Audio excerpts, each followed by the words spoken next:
everybody. Welcome to 54 Nights RV.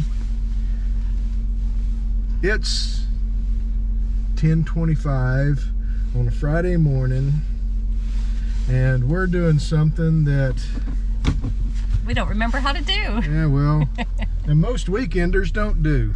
It's always kind of, I mean always, even when we had the pop-up, it's always kind of entertained us that when people talk about having to winterize their RV and, you know, it's sitting in storage or in their driveway for 3 or 4 months until it warms back up. We're like, wait a minute, what? No, that's not how this works. And this is one of the blessings of being in Oklahoma. Not that I love it here, but is that, I mean, if we were in Buffalo or something, this probably wouldn't be possible. No, it might be different if we were in Wisconsin or New York. I don't know. I see Randy, can't remember the name of her channel. I feel so bad for not remembering the name of her channel, but she goes out in the snow all the time. Yeah, I mean, as long as the roads are clear, yeah. I mean, why not?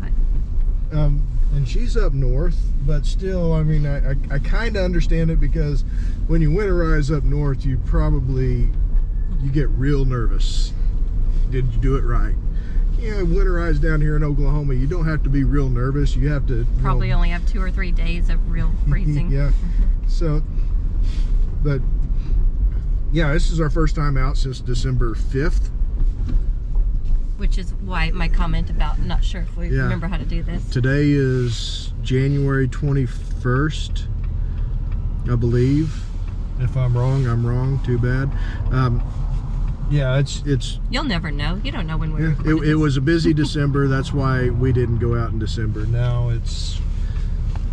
we took a day off. As a matter of fact, I took today off, Friday, and we're still getting kind of a late-ish start, but whatever. We are going to Lake Murray, and I thought it would be, I don't know, just kind of interesting to show a winter weekend. You know, no, we're not going to take the Sea-Doo out, although it does sound intriguing. No, it doesn't. It doesn't even sound intriguing. It does to me. Okay, I'm just, but you know, we're not going to do a lot of those, you know, warm weather activities. We may go hiking. I don't know. It just depends on if it gets warmed up this weekend. You know, if it gets into the 50s, we'll go for a walk in the woods.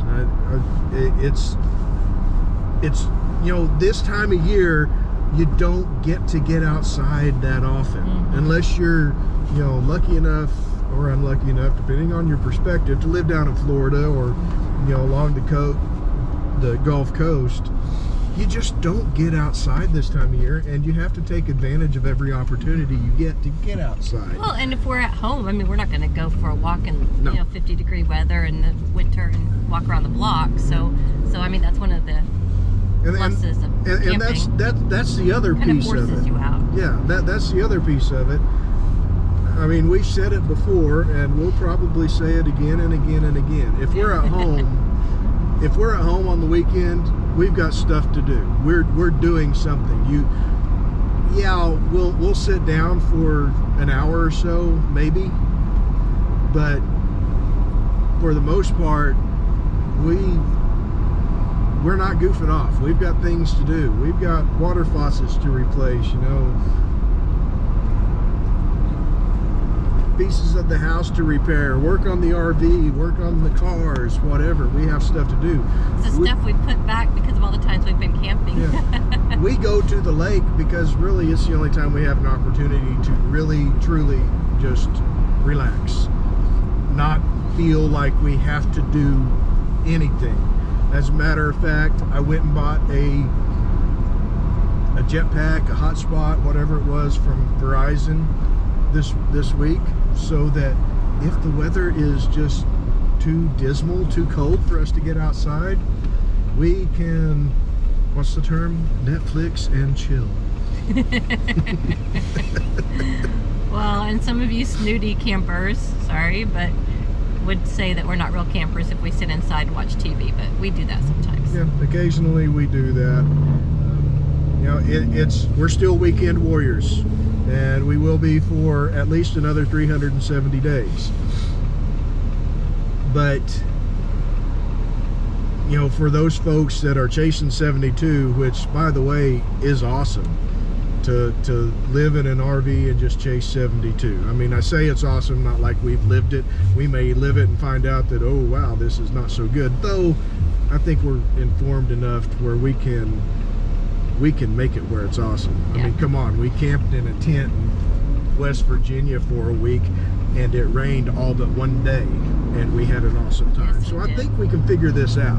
Yeah. I think the biggest issue right now is the way that there's so many campers out there is trying to, because you didn't used to have to reserve before you went camping.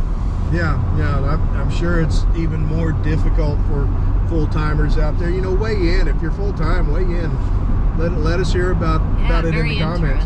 How are you getting around this influx of, you know, new campers?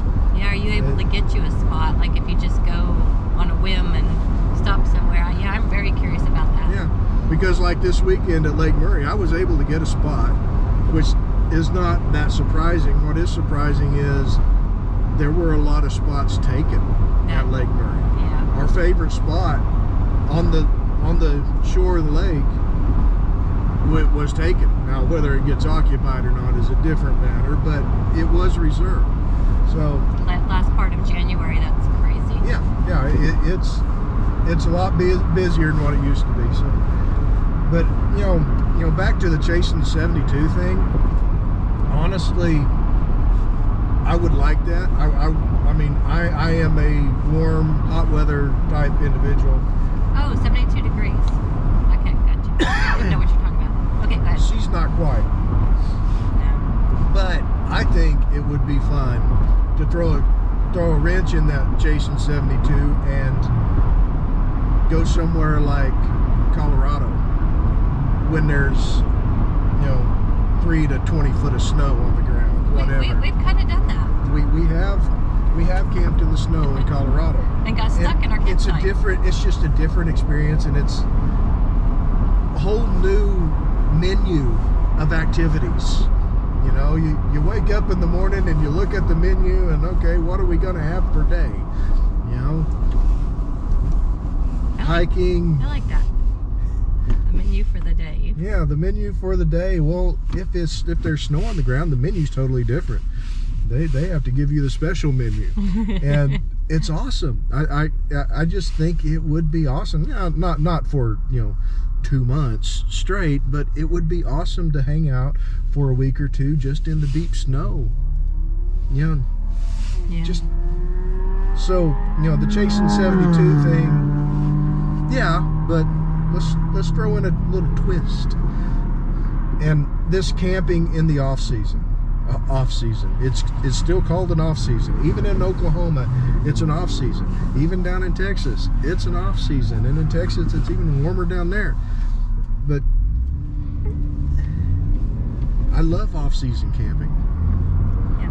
Or glamping, RVing, whatever you want to call it. So we're going to go over here to storage, grab the fence out of the trailer. We keep the fence in the trailer most of the time. Dog fence. And wow, I mean, how many minutes are we into this video? 9:29. See, we'll just call this ramble on. Ramble on. A little Led Zeppelin, ramble on. But we're gonna go pick up the dog fence. And on the subject of the dog fence, we've had this dog fence. Okay, it's a toddler fence because it's cheaper. If you buy a toddler fence, it's cheaper than buying the dog fence, which is the same. It's exactly the same thing. As a matter of fact, you can put them together. Yeah. But we've had this thing in use for, did we have it when we had the hybrid? So 5 years? Well, I think we got it at the end of that, yeah. So we've had it, we've been using this fence for 5 or 6 years, and you think about it, you know, we put in anywhere from 50 to 75 nights a year. However many times that involves taking that fence down and putting it up and loading it up, it's starting to show its age. It's becoming a bit more cumbersome to put up and Does that mean we're showing our age? No, we're not. I look younger than ever right now. But it is it's starting to get a little worn, and so we're looking at other options. We like this fence, we really do. We have to break it into thirds to make it manageable because it's heavy. I mean, that's why it's lasted for 5 years, I think, is because it's heavy, it's well built. But I don't know that we're going to be able to find anything that stands up like right. it does. But the thing is, we have small dogs now. Yeah. It's a little bit different. We still don't want coyotes to be able to, I mean, coyotes can jump anything, but we don't want it to be super easy for them to jump in while we're standing out there. We supervise the dogs, but... No, we're looking at other options, and we're also, if we don't do other options, if we just buy new of what we have, then maybe look at different options as far as transportation and storage. You know, maybe something as simple as just a wood base with some leather straps to carry it, so we're not carrying it around by the fence itself. Mm-hmm. You know, something to make it last longer, maybe make it a little bit easier to load and unload and all that stuff. So anyway, we're gonna head over here, grab this fence, then maybe swing by the grocery store, pick up some cheese and crackers or something for just in case it's a movie watching weekend, and then we're gonna hit the road because I think we're pretty much packed up and ready to go. 10:30 in the morning. Yeah, I think we can hit the road. I'm facing the wrong way here because you got it leaning. Okay.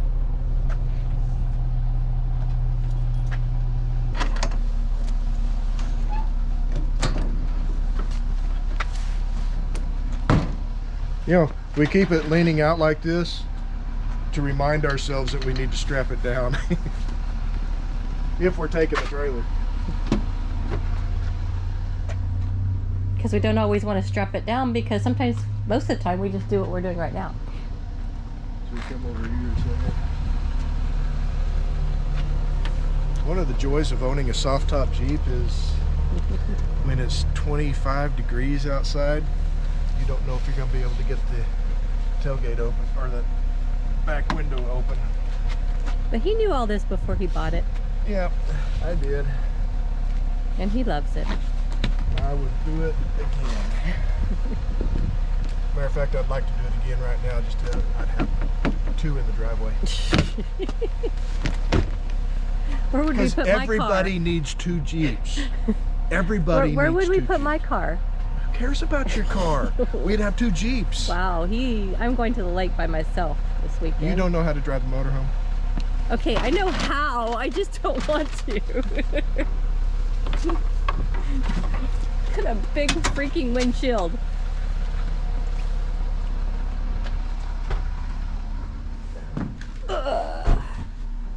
So yeah, normally we put this across it and then we strap it to the wall, and there's 3 sections. But the problem is when you carry it now, some of the sections are coming apart. Yeah, we gotta kind of hook it.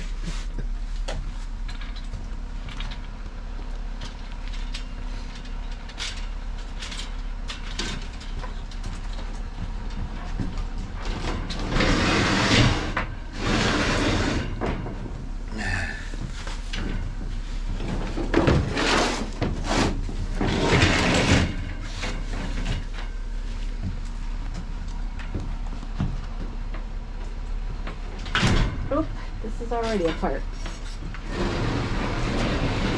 These 2 are already apart. Yeah.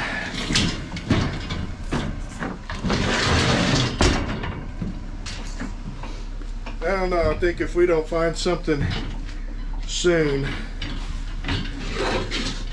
I mean, some of these parts are still good, so we could probably buy 2 sections. Yeah. And kind of cobble something together to last us a few more years. But I'm really thinking putting a piece of wood down under here, just a piece of wood that long and, you know, that wide, with some straps that you can kind of just pick it up like this, and that way you're not, because every time we pick these up by the ends, you know, we're contorting them. Mm-hmm. So I think that would probably be the best way to do it if we can't find something a little more compact. I still highly recommend these. Oh, heck, obviously, yeah. since we would do it again. If They're worth every bit of it. I mean, they've been great. I mean, you wake up in the morning in your PJs and you open up that front door and you sit down on the steps. You don't have to walk. I'll go out there with the leash and walk the dogs around. You just sit on the steps and. Or even better, in the middle of the night if they wake you up and you have to go. That's fantastic. That's why I will set them up, even if we get there and it's bitter cold at night. I'll still set it up.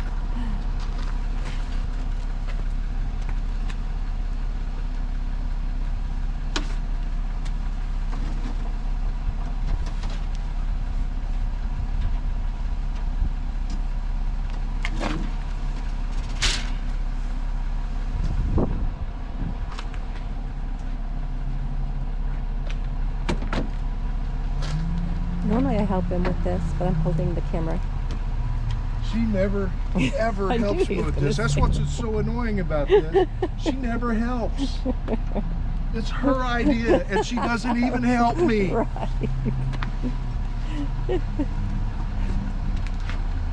If you believe that, you need to watch more of our videos.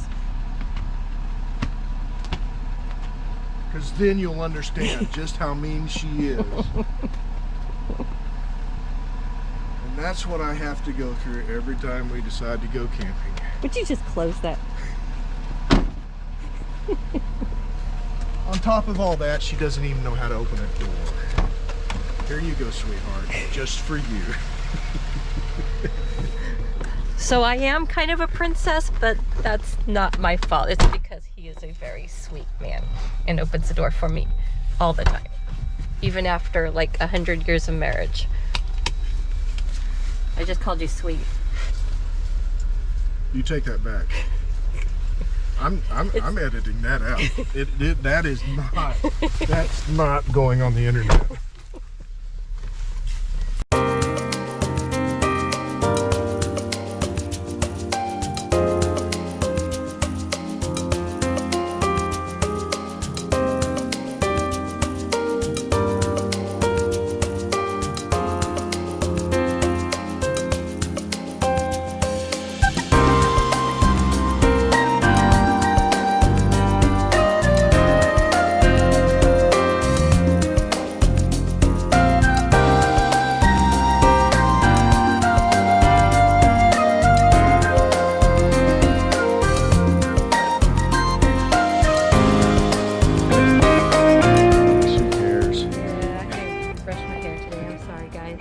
So yeah, we were going to talk about this winter camping and how much fun it is. This has been the worst camping weekend we have ever had. And we were just talking about how we always have fun, even in the rain when we're camping. Yeah.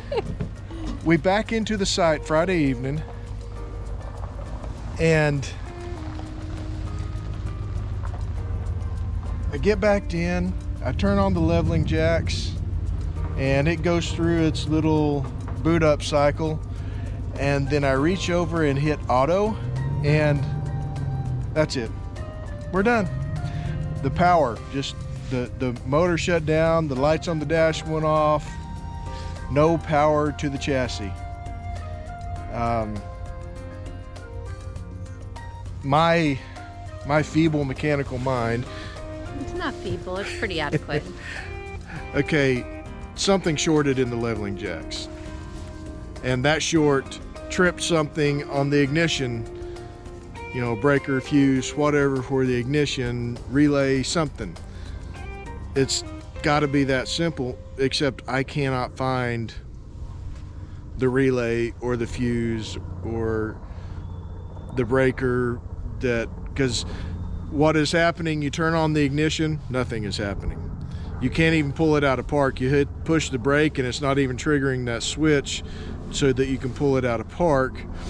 Windshield wipers don't come on, none of that. So it's the power, the 12 volt going to the ignition, that is not getting there for whatever reason.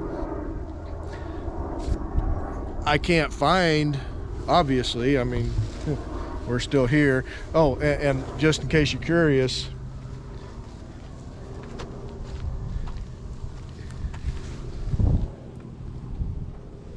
if the ignition doesn't turn on, you don't get to put the slide outs out. But I mean, it's like being at a truck stop. We've done that. Yeah, Not but for I 2 mean, nights. come on, cramped up with her. Oh. Yeah, so beautiful, beautiful spot. I mean, look at this.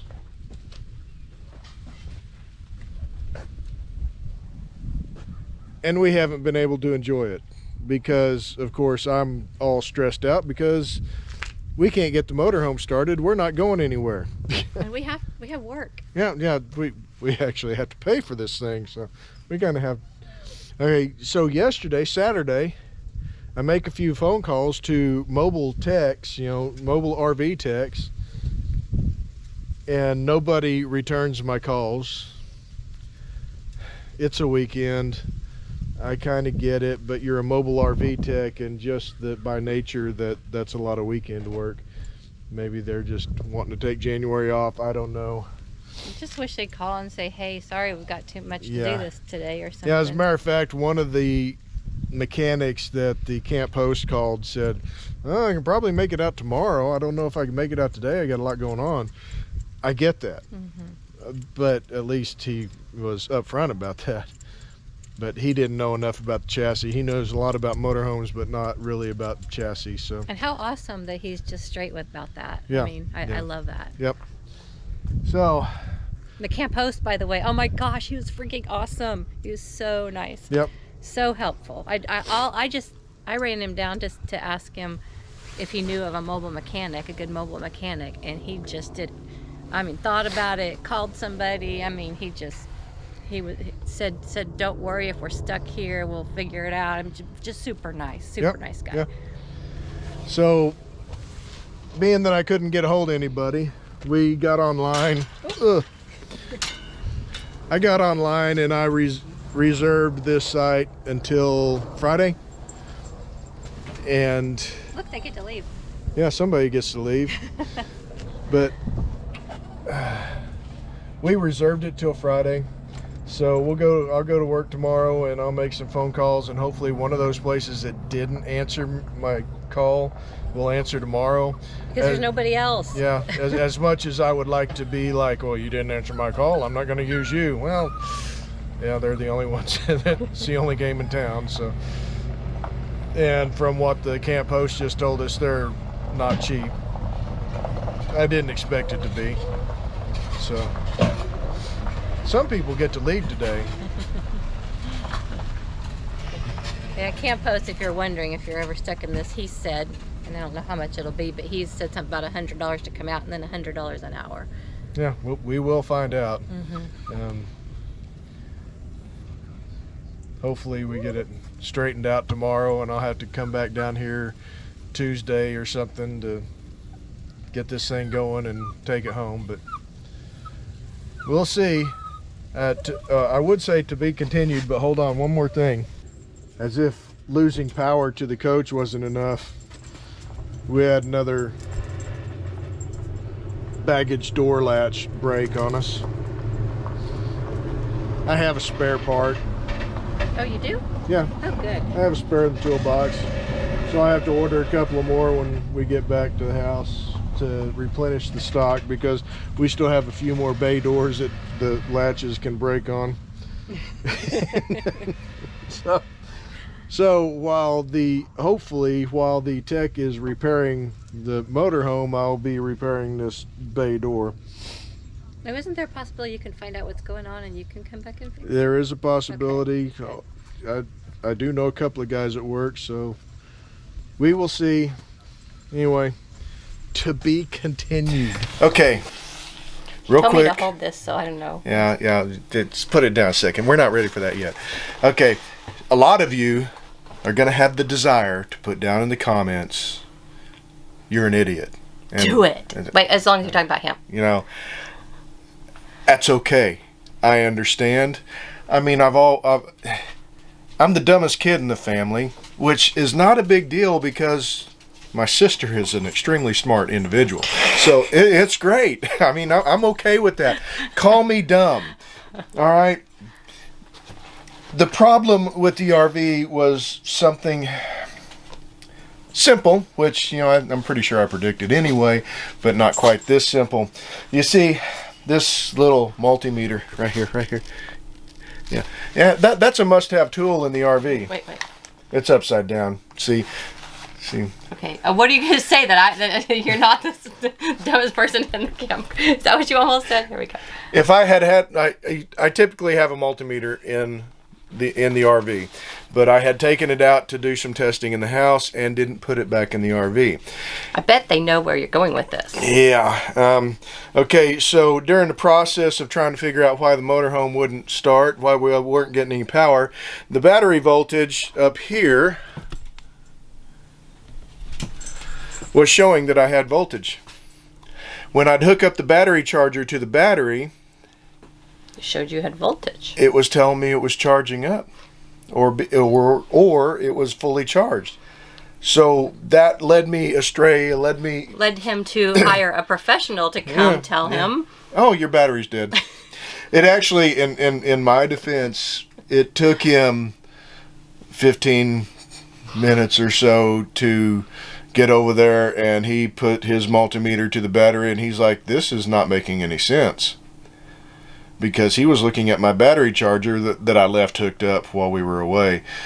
He was looking at the battery charger where it was saying we were fully charged, and when he put the multimeter to it, it was a dead battery. You know how time flies when you're over the age of 22. I guess it had been that long since I replaced the battery. It didn't seem like it had been that long, but I guess it had been. And it was cold. Yeah, and cold weather just kills batteries anyway. So anyway, swapped out the battery, drove it home. Life is good. The other piece of this, while we're on the subject I have a Life is Good shirt. Hey, looky there. So the other piece of this that, while we're on the subject of things you really should have in your RV, if you have a motorized RV, and maybe even if you don't, this is a handy tool. That plugs into your OBD2 port underneath your dash. Okay, Vanna, that's good. It's $20 on Amazon, and you download the app on your cell phone, and it'll tell you what codes are causing that check engine light. It led me down the path of putting a new coilover on cylinder number 9, because these Ford V10s are somewhat infamous for their ability to kill ignition coils. So very helpful tool. I would suggest, I mean, $20 for, you know, I know a lot of us cruise around with the check engine light on our vehicle for an extended period of time because it's running fine. Gas mileage hasn't changed. It's gas cap. Well, with one of these tools, you plug it in, it'll tell you what the code is. You can do some research and find out what that code means and repair the problem yourself, or reset it and hope it doesn't come back. Anyway, that was the worst weekend of camping that we have ever had, and it was my fault. It was all on me. So anyway, the moral of the story is don't trust technology, but also trust, if you can't trust one technology, trust the other technology, because it'll tell you that the other technology isn't trustworthy. She's confusing. I'm not. They get it. Anyway, hopefully this was helpful for you all. I mean, such a rough weekend for us, but maybe it will help somebody out there. And I guess we'll catch y'all down the trail. See you later.